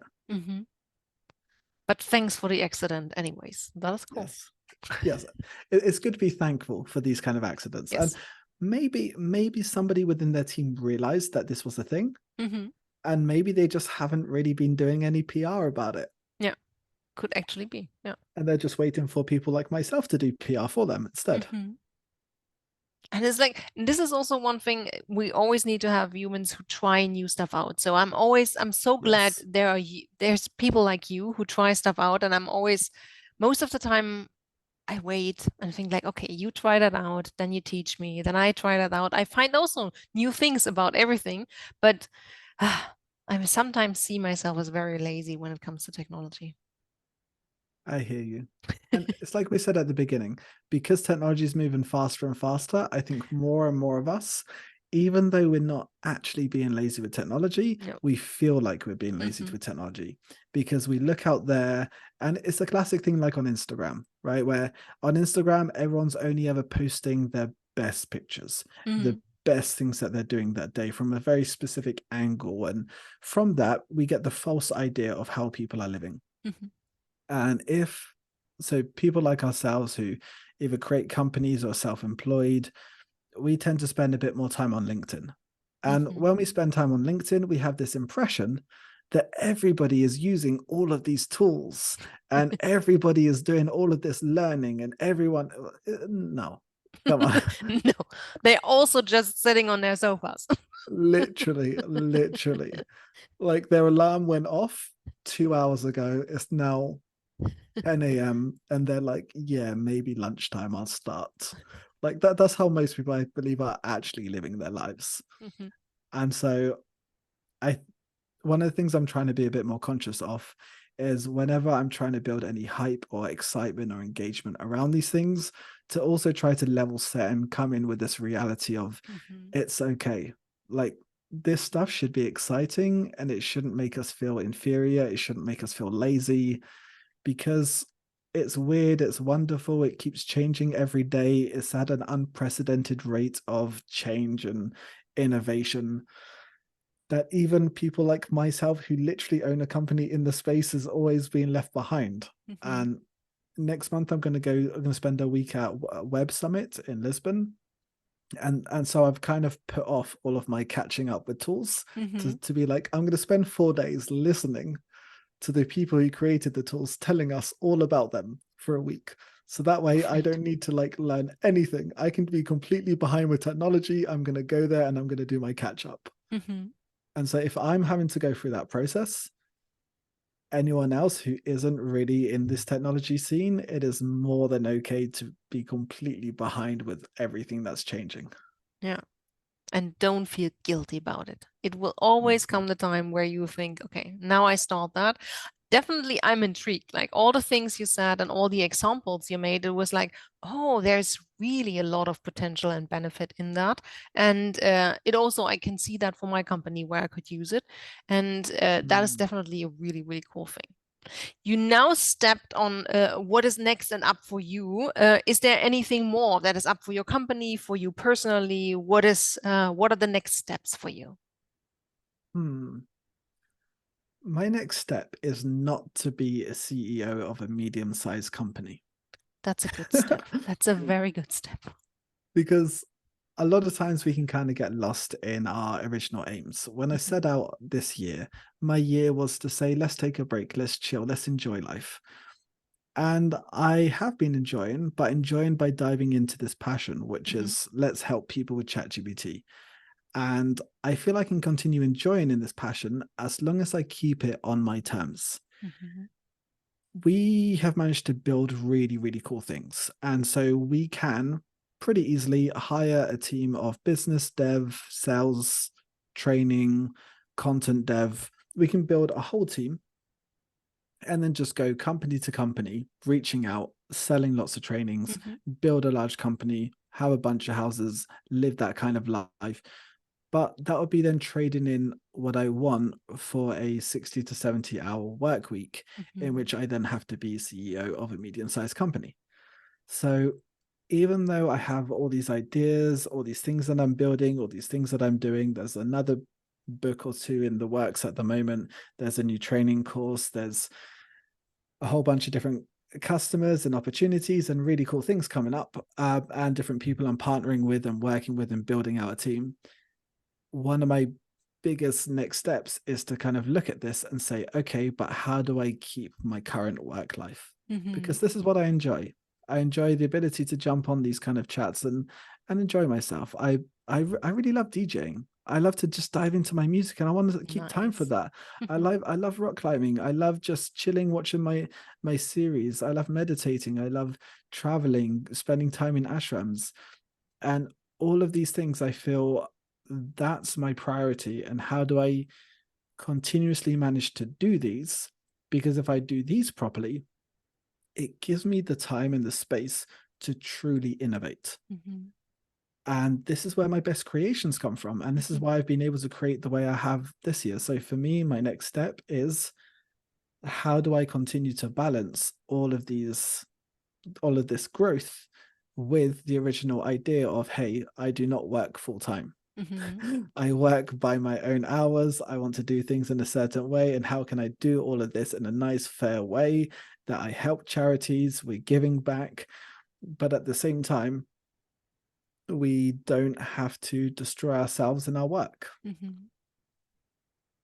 I like that. That is a really cool thing. And this is like, I see a lot of people that come to me like later in their life, like between 35 and 45, who say like, okay, I'm basically burned out. And you already make the step of, no, I don't want to get into that rat race in the first place. So I just enjoy my life and the company that I built and the way I'm handling everything right now.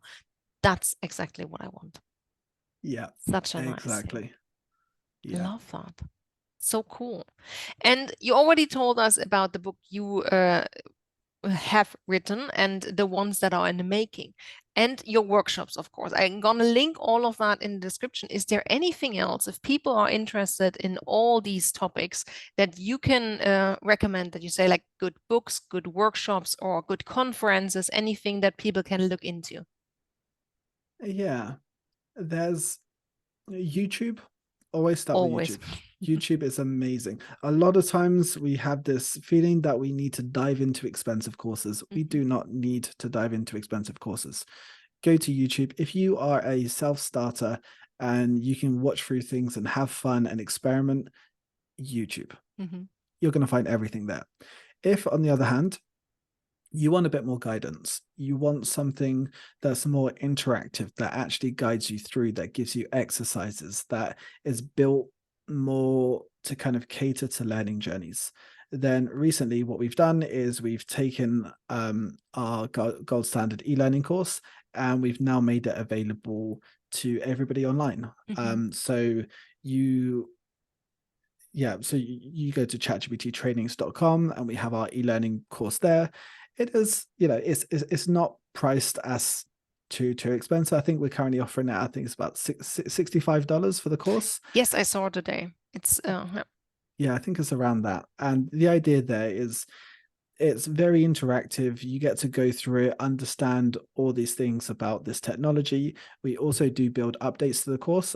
This week I'm going to work on a DALL-E 3 update to the course as well. So you get to learn a little bit more about that. But then it's also certified. So by completing the course, you get a certification that's shareable via LinkedIn and it's kind of like good for career growth and that stuff. But I would say this is really good if you need a bit more handholding and you need something that's interactive because you really want to get to that next level. If you're more of just a self-starter and you've got the motivation, you don't need these kind of courses. Just go to YouTube, do your research, experiment, just have fun and do those kind of bits. If you really do want to go to that next level, or if you do want a bit more handholding, then there are some cool like e-learning courses like the one that we provide. But I would say those aren't going to be your first step necessarily. There is plenty of other material out there as well. Yeah. Cool. And anything else that is a good advice if you completely a new starter like I am? Any piece of advice you can give to us? Try not to start professional on this stuff. So don't use these tools for your work straight away. Use them for fun. Pick up a fun project. Decide, hey, you know what? I love building children's stories. I'm going to try to build a children's story with this thing. Let's see how to do this. Let me watch a YouTube video to teach me some stuff. Let's take a look at online. Let's just dive on it. Let's try these different things. Or I want to try to play a game. I want to try to make it into a Dungeons and Dragons game master. When you try all these things that are more fun, you're going to be more innovative and you're going to try different things. And nothing's going to work the first time around. You're just going to experiment and just work with it. But then by trying to find the fun things, you're going to learn way more.